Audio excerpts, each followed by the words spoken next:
People of the world, welcome to Marketing as a Foreign Language, episode 239. If you haven't had a chance to check out the first episode that we had with Justin Ehrhardt, you're missing out, dude. Holy Lord, that was an interview. We talked about some degenerative discs in his back from homelessness and a divorce. There was a moment where Justin could only see his daughter 2 times per month. Don't know if you've ever gone through anything like that in your life, but my God, Justin's not doing drugs. His dad did meth. His brother kind of went down that path. Why Justin's not doing it and his brother is, up to anyone to kind of figure that out. His dad died when he was 16. I mean, this dude has been through the ringer and then some.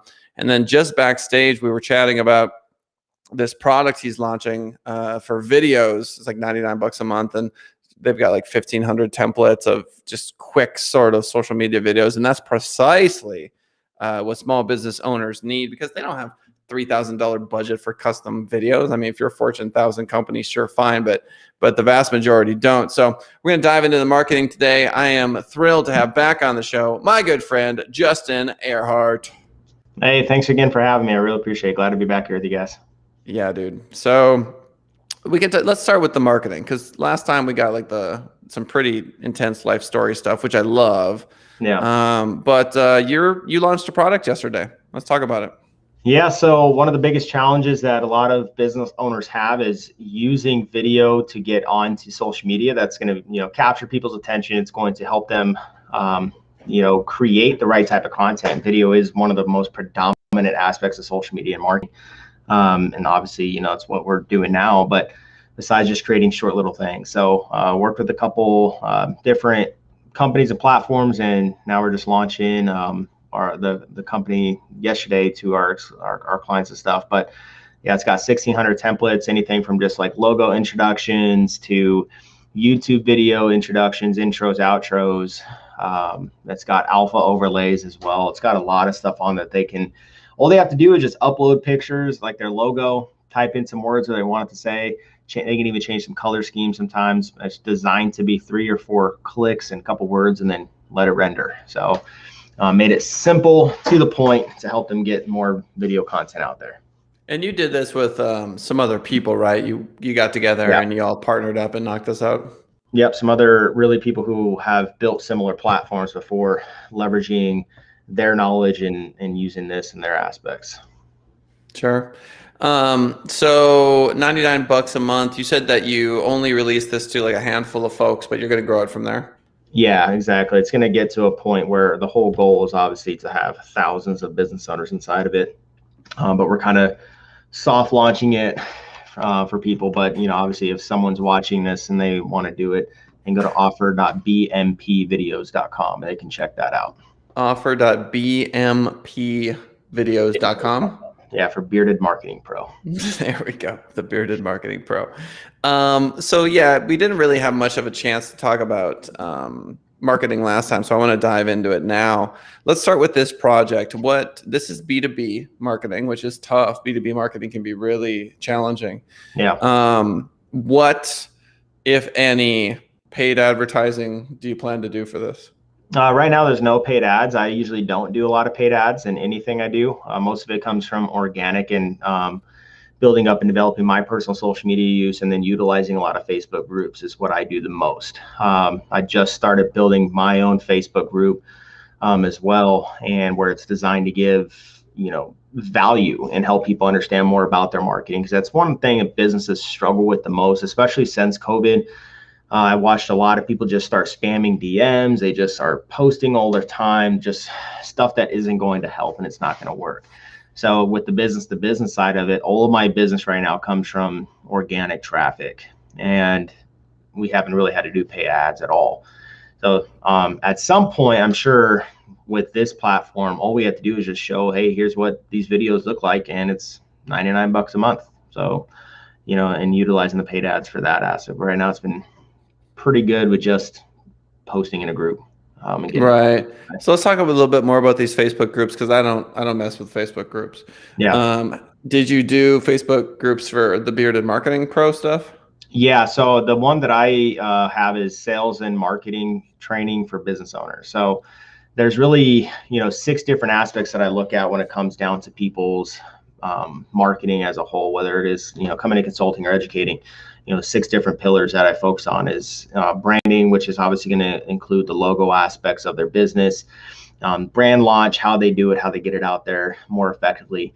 Their websites, a lot of people struggle with making a website that converts. They focus more on just, here's how good it looks. One of my clients who we've joked with a lot, I designed a new website for him, and it was like on it is a landscaping company. He just had a rock floating whenever you scrolled, and I'm like, dude, that's just like, it takes all my attention away, right?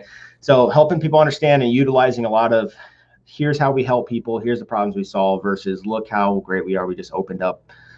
This time we were founded here. They talk too much about themselves. So website designs, utilizing lead magnets to provide value to people. You can put it on a web, obviously on their website, like how mine is. Once you get that lead, you put them in an email nurturing system, which is my 4th pillar, where it's going to nurture them, earn trust, show them how you truly help people, and then also throw in some sales campaigns in there occasionally to get them to kind of do what you want, obviously, in that realm. Then focusing a little bit more too on the sales systems that they should have.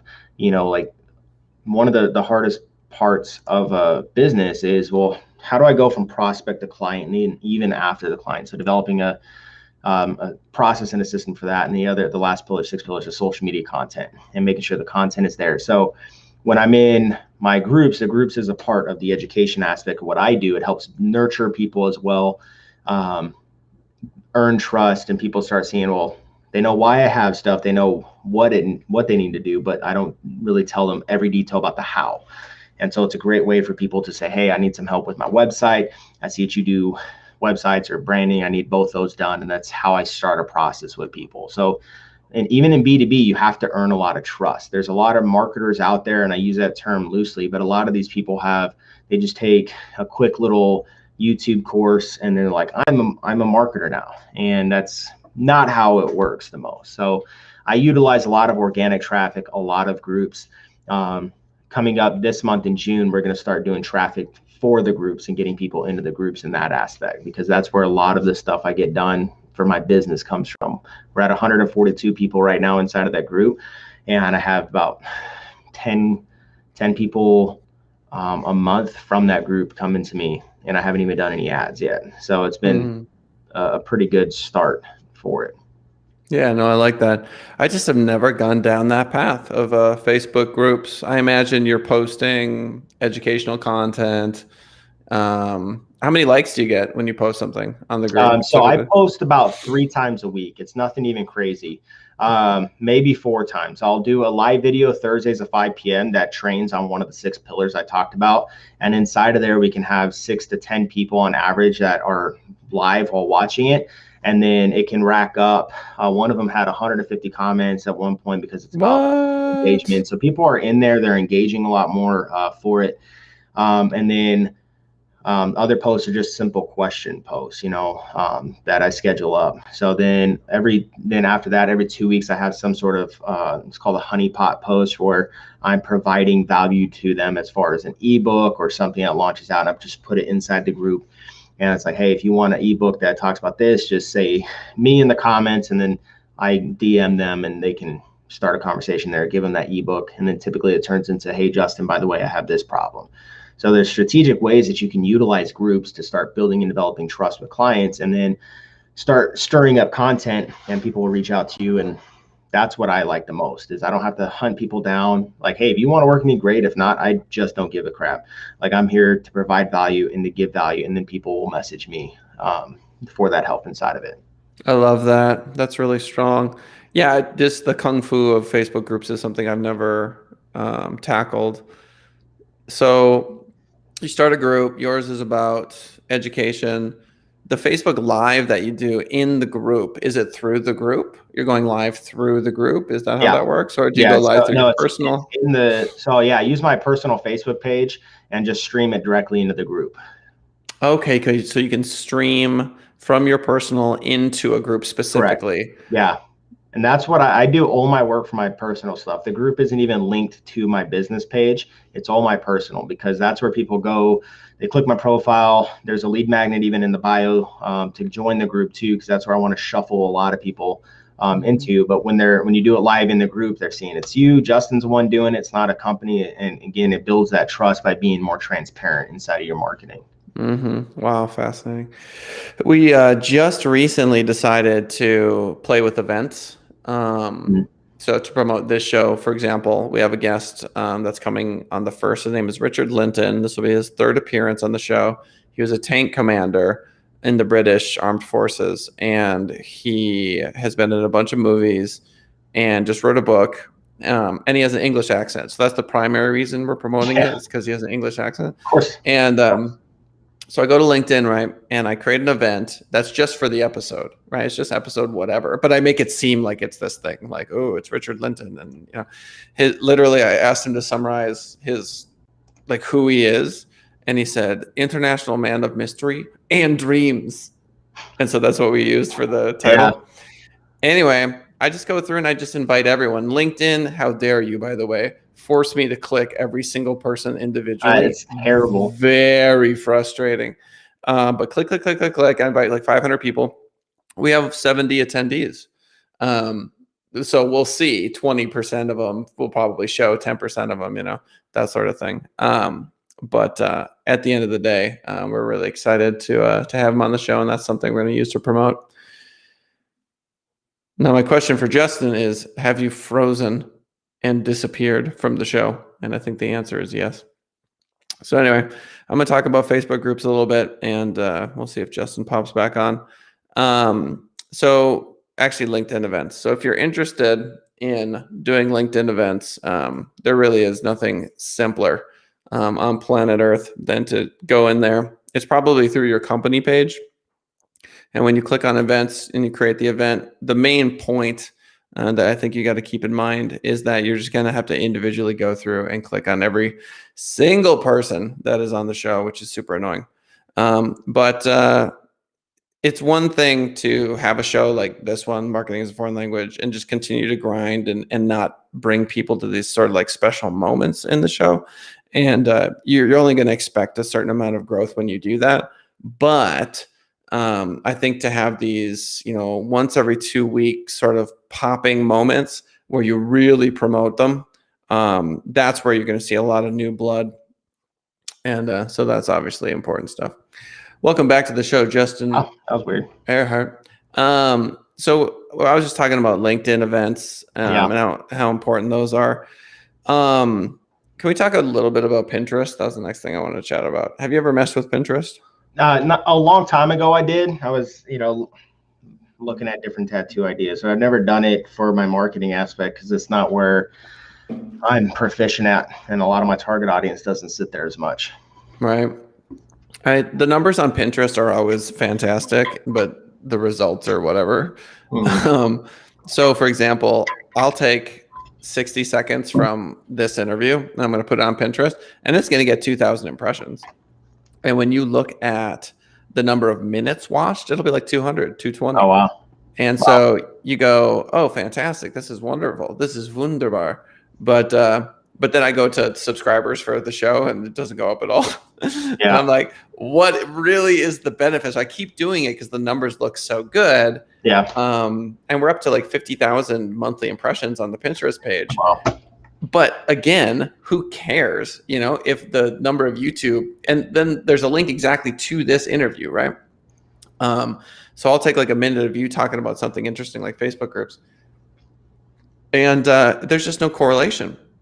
So it's just driving me crazy because I see all of these good numbers, but I don't see them translate into subscribers. I just want to jump my YouTube subscribers. Yeah. Yeah. Yeah, and that's some of the hardest parts. Sometimes we may have more impressions and people looking and videos or views and minutes watched, but then they're like, well, where's the result from it? Mm-hmm.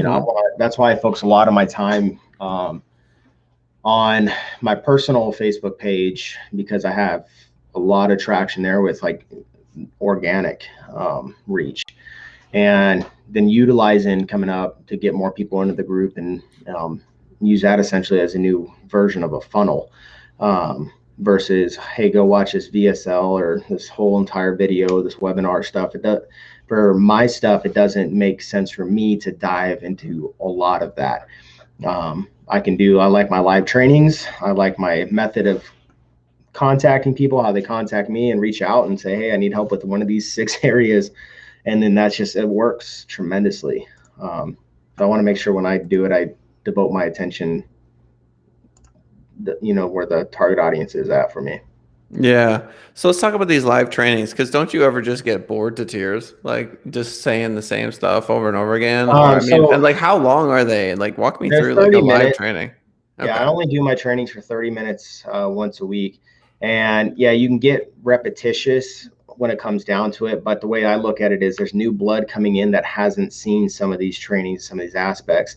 Well, I talk about 6 pillars. So if I do a pillar a week, it's 6 weeks of content before you're recycling it. But within every single one of these pillars, there's some sort of other theory or diffusion process or anything else I can talk about that is new for them. Like yesterday, part of the social media content pillar I talked about was about utilizing contests to increase your engagement, and how to do that. And people are like, I've never even heard about this before, but I've talked about it 3 different times. And so I don't say new things to old people. I say old things to new people. And I want them to see it, because the ones who've been around for a while, they're just trying to get the exactly how I do it. But when I train, I talk about, again, the what I do, why I do it. I don't break down everything within the how most of the times. So they try to replicate the process without having the right engine to the system, essentially. And so when they try it, that's when people will come and be like, hey, I tried this, this, and this. I saw you doing this. I'm like, hey, well, okay, well, you're missing part of the key component that I don't talk about. So it's a good way to still show you know what the hell you're talking about, but you don't have to give away everything to it. So it doesn't become boring to me, because I like the new faces. I like the new people coming in saying, wow, this is great. This is what I like learning, and all that other shit. Interesting. Yeah, because I was a teacher for 4 years, and I know that grind, but 30 minutes ain't nothing, you know? No, it's not. I try to keep it short, impactful, and straight to the point, because you're not going to keep a lot of people on there for a long period of time, especially with all the distractions that they have. So it's, hey, here's how you're going to do this and why you do it and what you need to do for your business. And then people are like, wow, this is great. Awesome. Super. And then it's like, hey, bye. That's enough. Right. And at the end of the day, you're just getting leads in for the agency. And ultimately when they come in, you're building websites, then what? Do you do SEO? Do you do blogging? Do you do So at the end of stuff pay-per-click? like that, if like someone has us build a website, they, typically I only work with businesses for the most part that have already kind of been established. They may not be at a huge income scale, but they're typically making between 10 to 25,000 a month on average. So they have a little bit extra cash that they want to, rebuild a website with or redesign it. But at the end of it, when I talk to them, I'm like, look, we're done with it. They approved it. So everything's good to go. Now here's your next steps. You can either completely take it over yourself. You do all the hosting, all the managing, all the updating yourself, which I'm Right. or we do light hosting for them, essentially make sure the website stay updated. If they have any tech issues, then they can reach out to us, or the higher packages doing the SEO as well as the social media contact for them too. Brad has in chat writes, LinkedIn, the social media site where everyone you know has a profile, but no one uses it.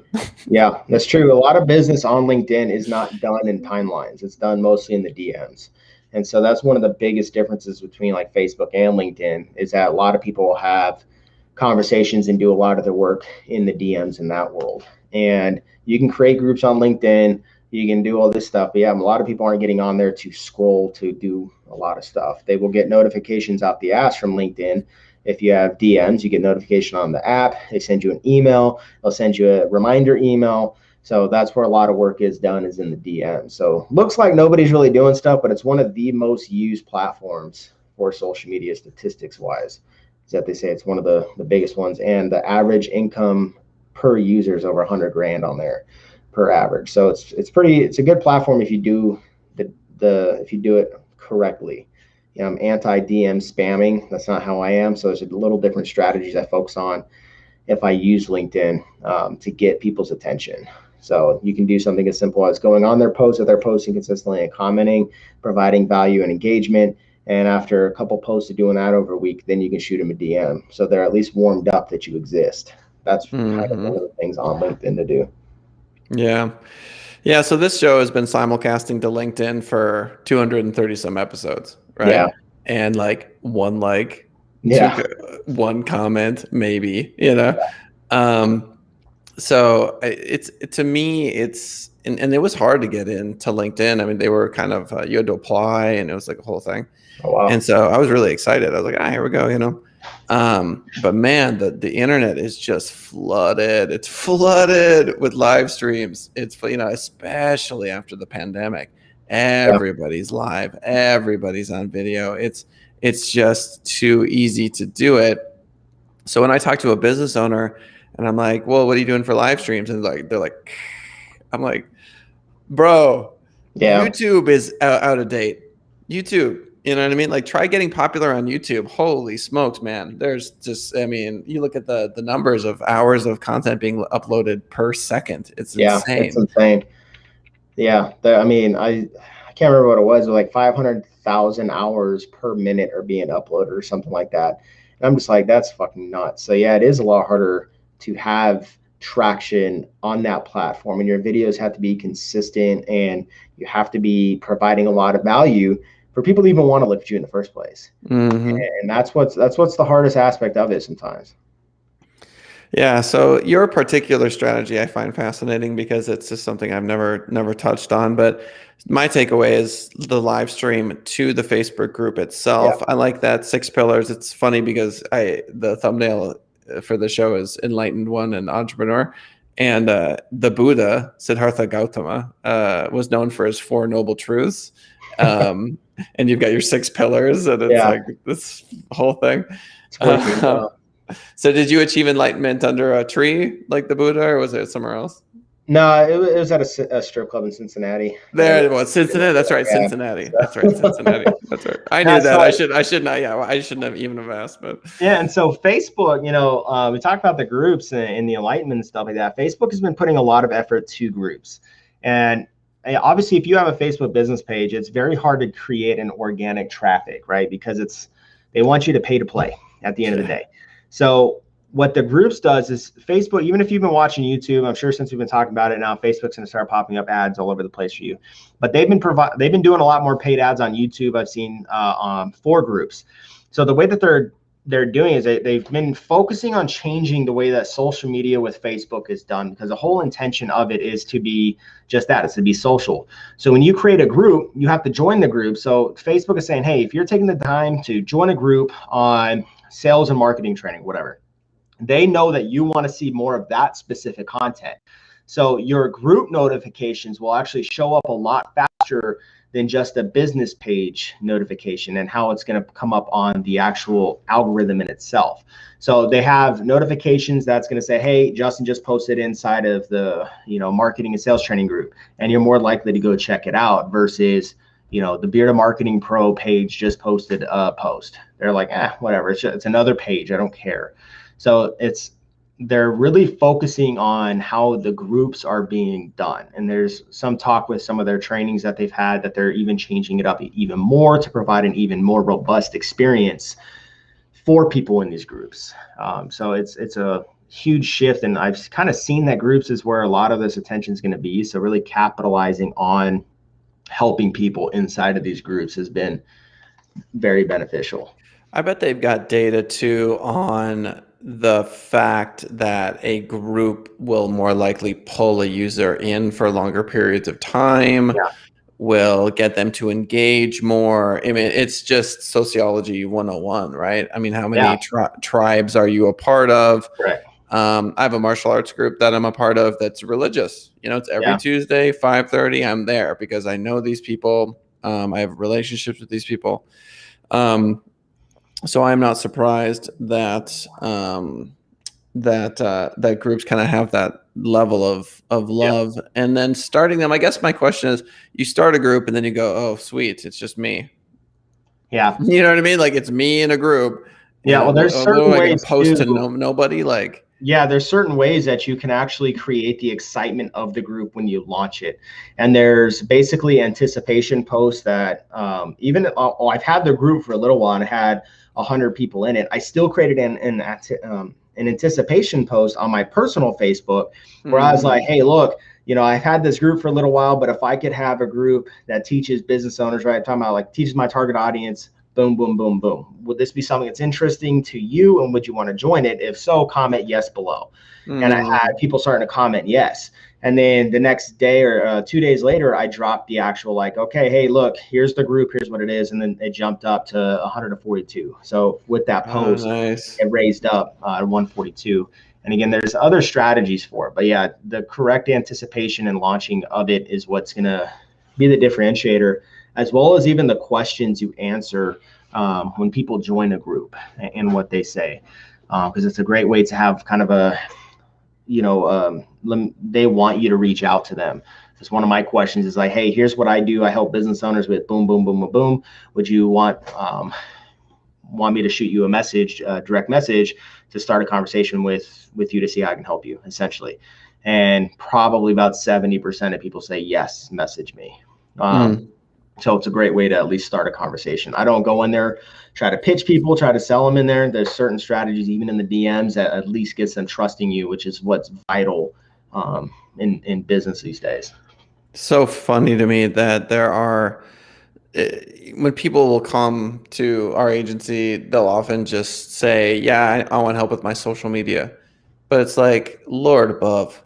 Yeah. At this point, 2021, okay, do you want us to create a Facebook group for you and do a full-time thing like what you're talking about? It's crazy how much work you put into that group. Just hearing you talk about it, just the mental energy, the time, the thinking about the post, all of that. LinkedIn, you want to go live on LinkedIn? You want to do LinkedIn posts? You want us to like reach out to people in LinkedIn? You want us to do events on LinkedIn? Do you want us to do just blog posts? You want us to do 1,000-word blog posts as opposed to 300? Do you want custom graphics? Do you want the custom graphics the same on all the different social media platforms, or do you want them different? I mean, paid? You want to do Facebook ads? You want to do LinkedIn ads? What kind of LinkedIn ads do you want to do? Do you want to do direct message LinkedIn ads? Do you want to do broad? Do you want to do display? Do you want to do remarketing? You want to do Facebook remarketing? It's crazy. And simultaneously, website development is, or I should say maintenance, has become way crazier in the last 5 years than it ever has been. Like we have clients that do no maintenance at all. We build their website, they want no maintenance. And then stuff breaks. Websites break now. They're not like Dreamweaver hard-coded websites. These are WordPress websites that are being hacked over time. Well, then why did you build me a WordPress website? Because your GoDaddy one would get hacked too, and so would your Wix one, and so would all your other ones.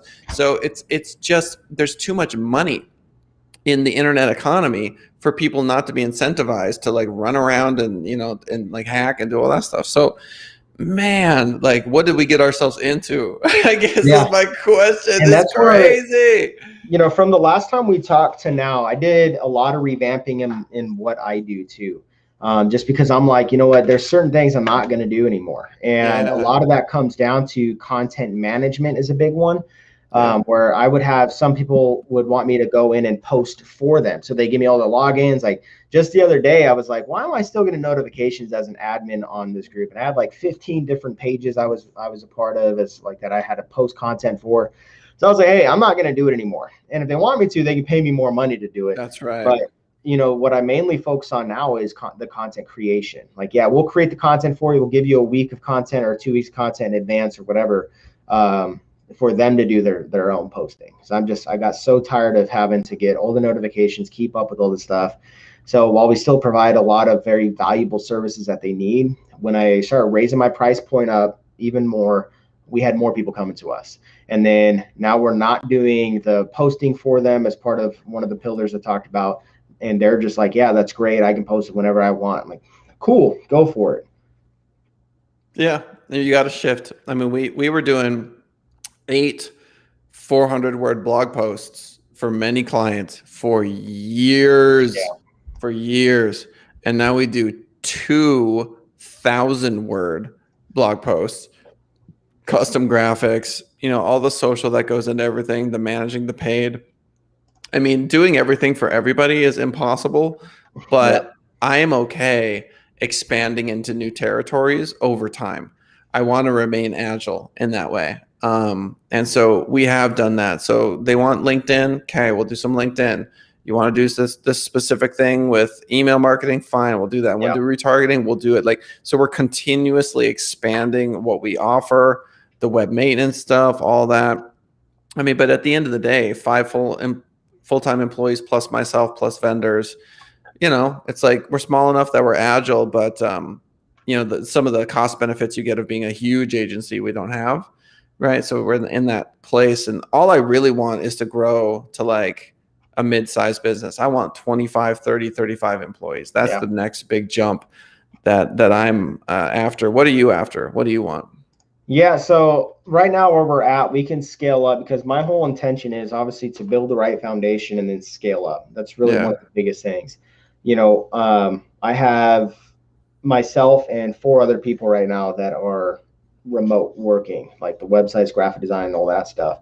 Now that we've kind of established this, the next step from the group and developing that strategy is going to be bring on appointment setters, as well as people who are their focus is going to be on closing this stuff. So for the remainder of the year, 7 months coming up left inside of it, it's really about making sure that my internal system is structured correctly to start expanding, and by the end of the year be able to have at least 10 people that are working with us, but more importantly hitting about $250,000 is what we'll be at, and it's still really our first year. I started in July of last year, officially like doing my own company stuff versus behind the scenes, only working with a select amount of people. So the fact that we can go to almost $250,000 by the end of the year, which is a year and a half into it's pretty good. But yeah, we want to keep growing and hit that 7-figure mark. I get it, dude. I want to hit that 7-figure mark. I was in this ridiculous, we're going to wrap up too because we're a little bit over time, but I was in this networking meeting where I was feeling like, why am I even here? They kept talking about air frying chicken. I was like, what is happening in this meeting? Anyway, I met this lady who was very unassuming, and it turns out she had an ad agency that she ran for 20 years, and they were grossing 34 million, and she was making $500,000 a year, not in the 90s, not accounting for all the hotels and flights and everything she put on the company card. So she was probably making like 700,000. And so anyway, I had a good conversation with her. And so it's possible is the point that I'm making. You know what I mean? Like people who I know did it, not just randos on the internet saying that they're making, like, literally her name's Hillary, like, so it's, and Polly Kubik, the owner of Mass Media, she retired, she got out of it. It can take 15, 20 years, to really get there, but it's possible. Oh yeah. That's what we're going for. That's why like year one for me is all about tightening the systems, make sure it's exactly what we want to do, make sure we have the right offering, and the right thing to take someone from prospect all the way to, avid customer who's always referring us. That's what I want. Yes, sir. All right. I'm going to pitch the show, and then I'm going to let you get the last word. Ladies and gentlemen, you know the drill. YouTube.com/Send It Rising. Why Send It Rising? Because that's the name of the agency that I happen to own. Marketing as a foreign language is the show. 10:30 a.m. Pacific Standard Time every single Monday through Friday. Catch us after the fact on YouTube. My personal LinkedIn, that's Kellen Kautzman. Kellen Kautzman at Twitter, or at Kellen Kautzman on Twitter, I should say. iTunes, Spotify, and 10 other podcast platforms. Our guest today, Justin. If you didn't catch his first episode, you really should go back and listen to that one because this dude has been through the grinder. And if you want to hire an agency or work with somebody or join his Facebook group, you should know everything he's gone through on a personal level because, as you know very well, these are the things that shape us in this world, and they are what motivate us. And also, if you've been through hell, when you become a business owner, when a client freaks out or when things don't go well or an employee freaks out or whatever, you're just so much better emotionally flexible to deal with these sorts of problems. And so you definitely want someone with a good head on their shoulders. Justin, final word for the fine folks. Yeah, I'm just excited to be here. Appreciate you having me on. There's 2 things you guys can do is join the Marketing and Sales Training for Business Owners group, or you guys can check out the new content creation platform at offer.bmpvideos.com and jump into that and start building the right type of content for your social media. All right, cool. All right, thanks everybody. We'll see you next time.